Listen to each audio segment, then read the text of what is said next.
បុកល្ហុងបុរាណ7ខ្ចីជាមួយនឹងប្រហុកដុតដាក់ថៃឆ្អើនេះកាលពីដើមឲ្យតែថាគេជុំគ្នាតាមផ្ទះតាមក្រុមគ្រួសារមួយគេតែងតែធ្វើញ៉ាំជុំគ្នាហើយអូឆ្ងាញ់ណាស់ហើយអញ្ចឹងចង់ដឹងមើលតើរូបមន្តគេធ្វើម៉េចអីម៉េចតោះទៅរំលឹកអនុស្សាវរីយ៍ទាំងអស់គ្នា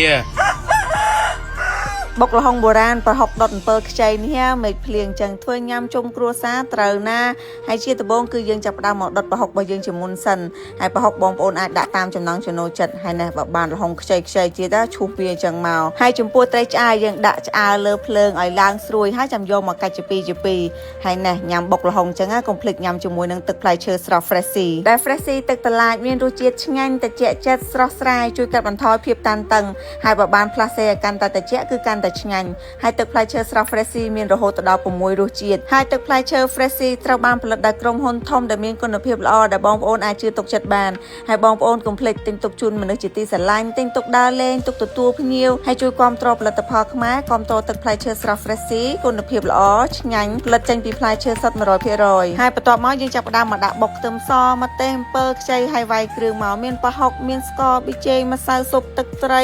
ភ្លក់រសជាតិមើលមកពេញចិត្តមកចាំយើងថែមជាមួយនឹងត្រីឆ្អើរបស់យើងចូលបុកបន្តិចមករួចរាល់ហើយនេះដាក់ថែមជាមួយល្ហុងដែលយើងឈូសជាសរសៃវែងចេះទៀតមកនិយាយពីថាអូយជ្រុំតាន់តិចមកគឺរួចរាល់ហើយបុកល្ហុងបុរាណ7ខ្ចីប្រហុកនេះនិយាយពីថា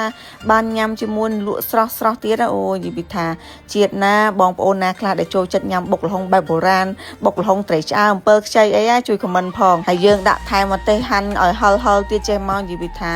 ជាតិណាបងប្អូនណាខ្លះដែលចូលចិត្តញ៉ាំបុកល្ហុងបែបបុរាណ7ខ្ចីអីជលក់ជាមួយនឹងលក់របស់យើងលក់ស្រស់ហើយត្រូវធៀបគ្នាណាស់ជាមួយនឹងម្អមនេះណានិយាយពីថាអូយជាតិណាហើយចង់ឲ្យចម្អិនហូបໄວនៅថ្ងៃស្អែកខមមិននៅក្រោមវីដេអូបាយបា